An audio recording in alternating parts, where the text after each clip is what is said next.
বাংলাদেশের বোলার মুস্তাফিজুর রহমানকে ভারতের কলকাতা নাইট রাইডার্স খেলাতে পারছে না, কারণ তারা মুস্তাফিজকে নিরাপত্তা দিতে পারবে না এই অজুহাতে।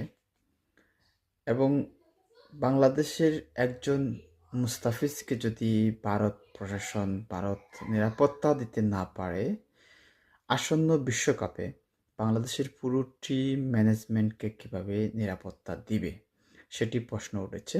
এবং বাংলাদেশের বিসিবি সেটি আইসিসিকে জানাবে যে বাংলাদেশ ভারতে খেলতে যাচ্ছে না নিরাপত্তার কারণে।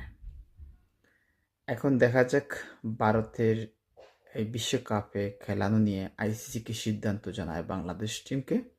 তবে বাংলাদেশ সেটি জানাচ্ছে এবং প্রায় সিদ্ধান্ত নিচ্ছে ভারতে না খেলার জন্য।